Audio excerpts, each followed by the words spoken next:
Nayebi nani nakobondela, nayebi e. Oh, nayebi, nayebi e. Oh, nayebi nkosi na libota na Yuda. Oh, nayebi nzambe ya Kutino Fernando. Oh, nayebi nzambe ya Neema Sikatenda. Oh, nayebi e. Nani nakolandaka papa e. Tolobelavie.com, votre site d'information. Vraiment un grand merci Nabino Nyoso oyo boza kolanda biso na ba boza ko s'abonner nazolo ba chaque fois. Bo s'abonnaka parce que tant boza ko s'abonner bo bandozwa vraiment ba vidéo na biso na ba information nyoso oyo toza ko sala oyo tozo lukela bino parce que tozala lokola ba wumbu oyo to lukela bino ba information. Donc vous voyez na malili bo tozo bimara pona. Donc un grand merci na Moïse Motato, Motomoko Malamu, Motomoko bien. Un grand merci na Joe Luemba. Un grand merci na Alvaro Mwanza, le prince de la paix. Pourquoi pas Washington est toujours le grand pays. Nicole Moza Mundala Oyo, il y a Nanga Justin Elungu. Nazo Yambela Bino Ndeko Moko, je crois, Bogoyoka a se présenter Azanani. Et puis, Aleki Natolo Belavie, pourquoi? Parce que Natolo Belavie n'est pas qui bando kanga moko, tito kanga batunyoso. Na route de Vienne, on a zomo na mbala moko, Simse Biso Nabiso. Donc, le temps on a yamba invité Nangaï. Voilà. Invité Nangaï yo, Tomeko Sola Naïbouké, Papa Boni, ça va? Ça va par la grâce de Dieu. Vous allez bien? Très bien. Et voilà. Biso tozato le Belavie, na habité batu bazolanda biso, batu bazolanda yo, soko ko se présenter comme bonani, batu baye ba partout tout le monde. On a pesnan bande konyoso mbote, ba olanda biso partout dans le monde. On a kombo na ngai frère Georges Kiwewa na ministère na pasteur, na deux ministères. Donc dans un ministère prophétique et pastoral. En France, Église Ezali Arc de la Parole, Alliance renouvelée en Christ Jésus. Donc, bref, il y a moi. Dans un prophète? Oui, dans un des ministères. Vous êtes prophète ou pasteur? Dans un prophète, dans un pasteur. Vous êtes riche, hein? Ezali Kabou, Zangolo. Ah bon?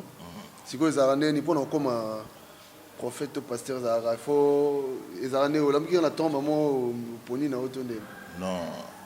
Bossona nous appelle, ou comme un prophète nous appelle, nous avons benga qui Samuel.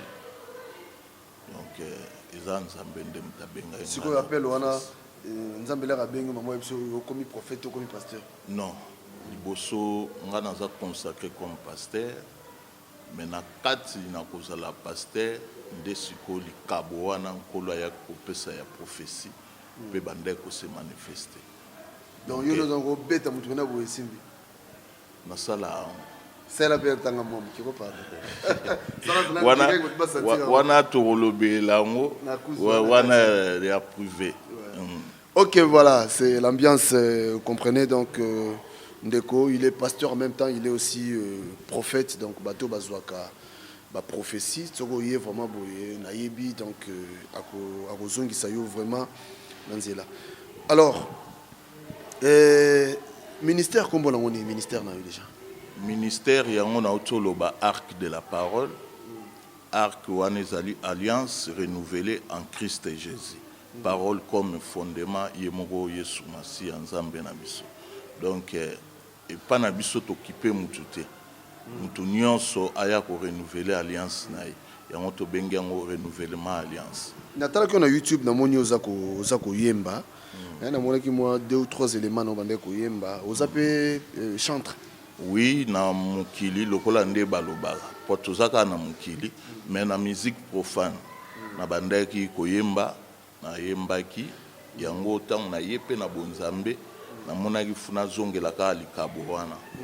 Donc du coup lokola nzali na mo ba problème ya ba chantre, ngamo na préféré sikoyo na lata manto wana ya chant na banda koyemba siko nazongela koyemba siko kati na bonzambe yango sikoyo nde nkolo apesaki emoniseli na bimisa album eza déjà yango natieli bino des titres na YouTube bakomona onde babetani pa mona onde bobeta kaka prophète Georges Kiwewa bomona titre moko ezali kangola ngai nkolo na mususu nayebi nani nakobondela.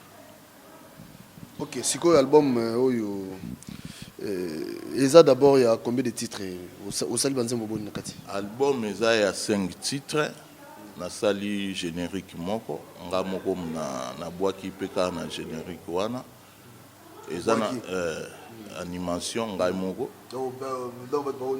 bakoyoka biloko ya bien penza na bwaki makasi mpona banda kobwaka mpe na mokili na bando bwaka oui avant nzambe abenga ngai na bwaka na bato tovanda na bango na Jobour ba 2000 2001 banamibi bayebi ngai nteke animateur donc c'est ça mais quand on boit à molo moi muki boka ya muki na moi c'est pour la place tozalia bango ba wangani mokonzio bakosuka mabe aba wangani Adonai bakosuka na lifelo ale binela mokonzio yango voilà donc vous sentir que est-ce que tu vois que changer avant mon changer la ouais wana siko na animation de fuko mata moi muke mais koyemba na posera deuxième frère Muroboye ya Bikoro alors musique ya nzambe koti ya talaku e bokoti ya musique ya nzambe na talaku na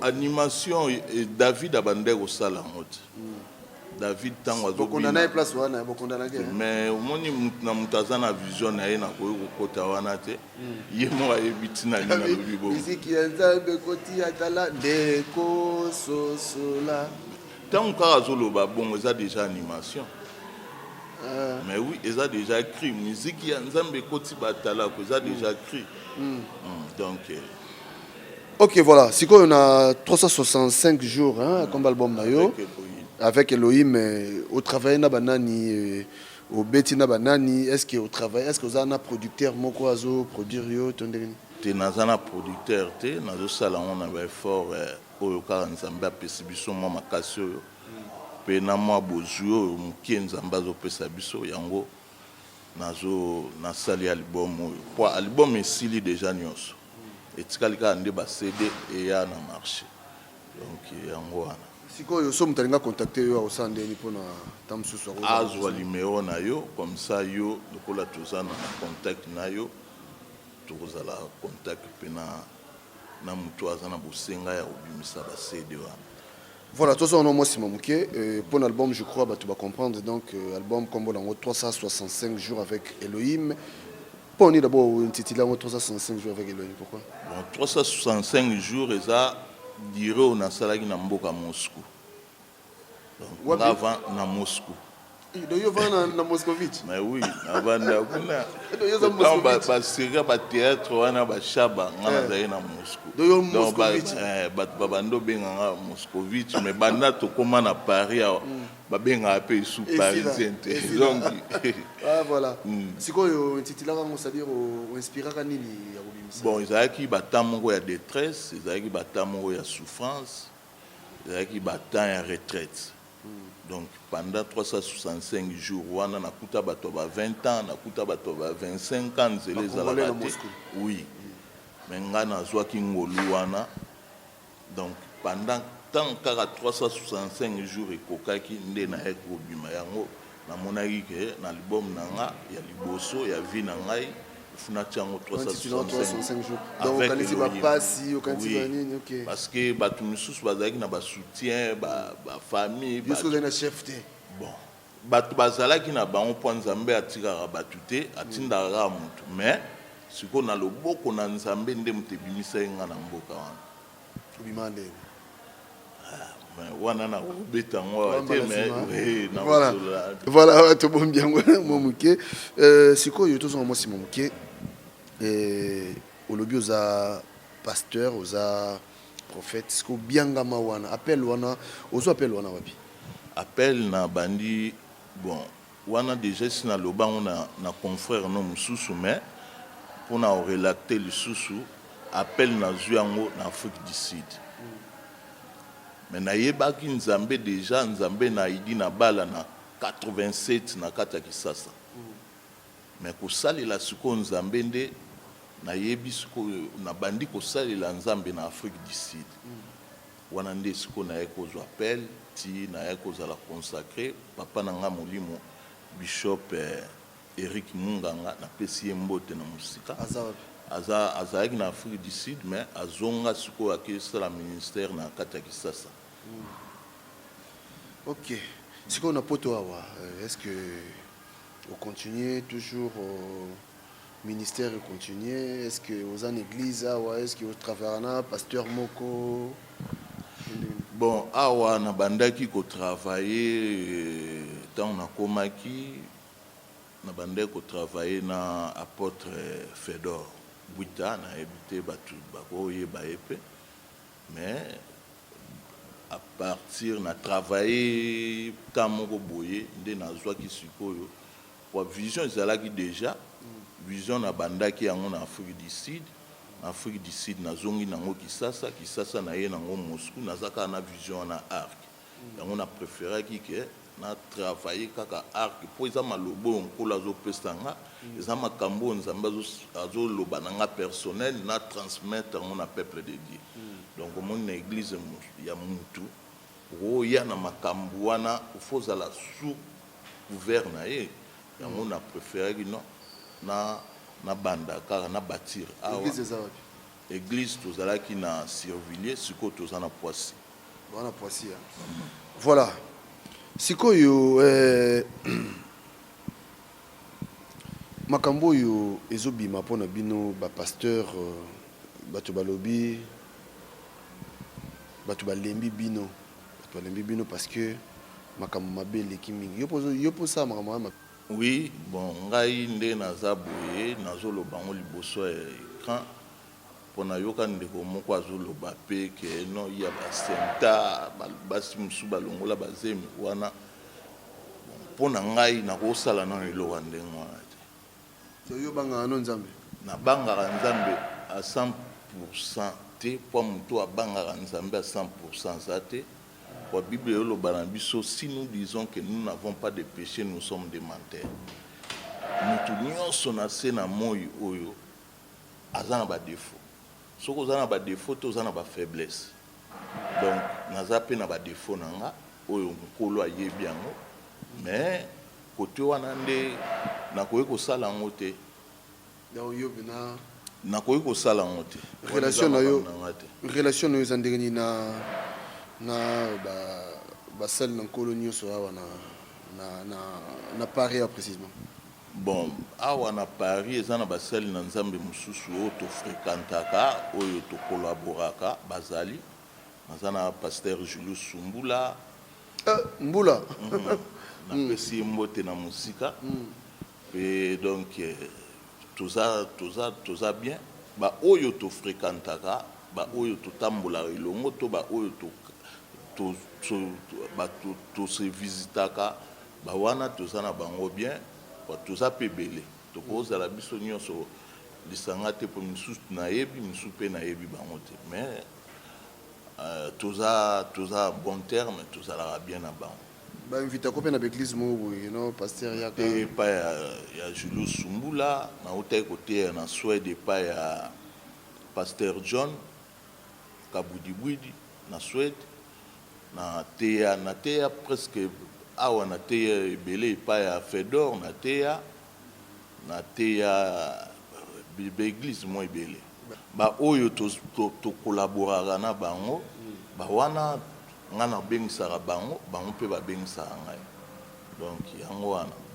Ok, pona to sukisa oyebisi lingomba na nzambe oyebisi bango nini parce que après makambo peze mo belé fait to solame to bando kozwayo malembe pona to découvrir makambo susu lingomba na nzambe bazela album na bango 365 jours avec Elohim ezana ba nzembo kitoko ezana ba inspiration kitoko otuninga pete otuninga déjà banani babeti na kati na mutabeti drone eza frère na biso Titina wa bandeko bete pa ya JB frère Titina Campon mutabeti solo eza Ramazani Rama papa Wemba ya papa Wemba yepe muta arrangé donc arrangeur na ngai inapesi mbote ba note que no passer ndena ke beta musique no batamukili te tozana mukili omoni eloko moko bato babosanaka omoni ntango apôtre débat babandaki kobela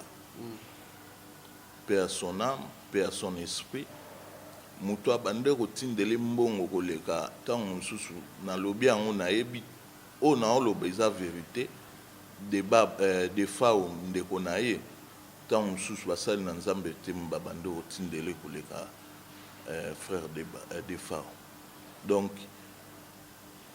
ndenge naza bona oza mpe na baninga na nga bayamba yesu te me baza na bango mpe bapayen nakoki koboya bango te mpo baza bapayen donc toza na mokili nzambe soki ayaki na se na moi ayaki nano mpo na biso bato mabe ozomona donc toza ensemble tozalaka na bango nakende pa frère Rama namona na nga te esika moko te aza na payen namonaki kaka ke aza un frère donc c'est tout.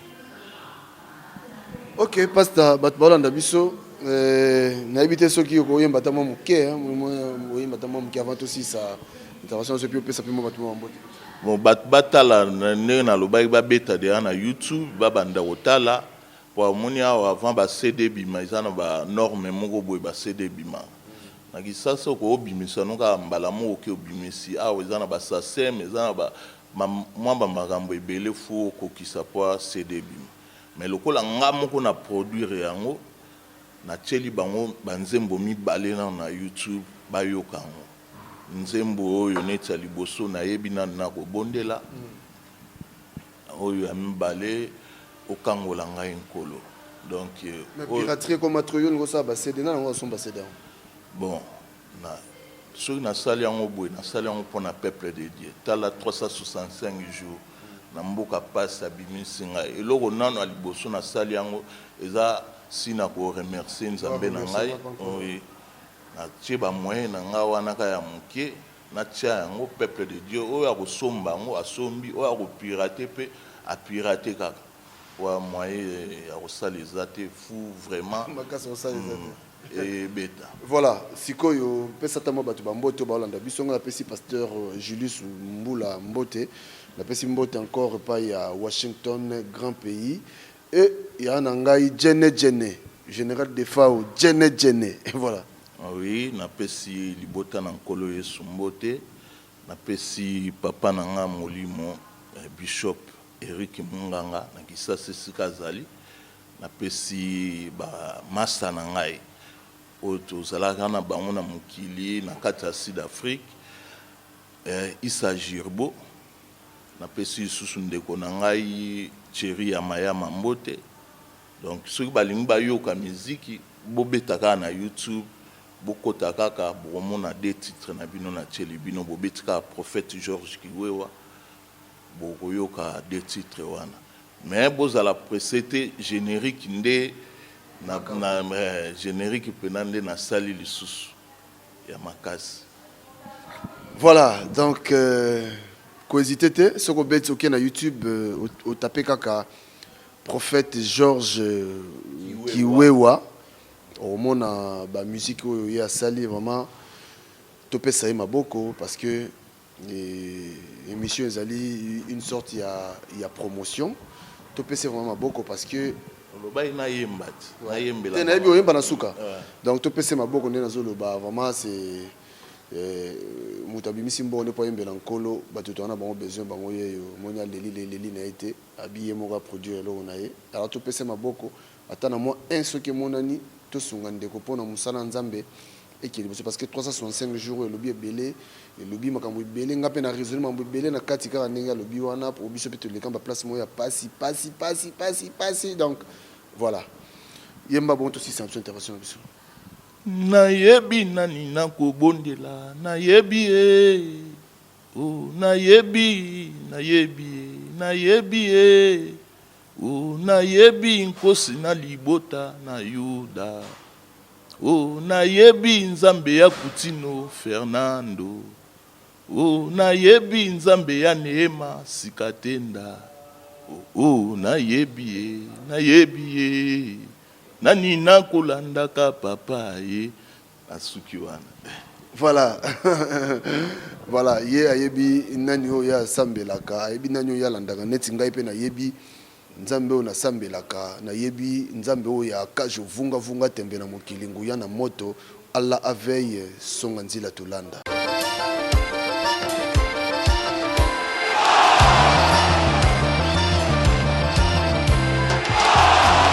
Toro beravi, sito ya papigere.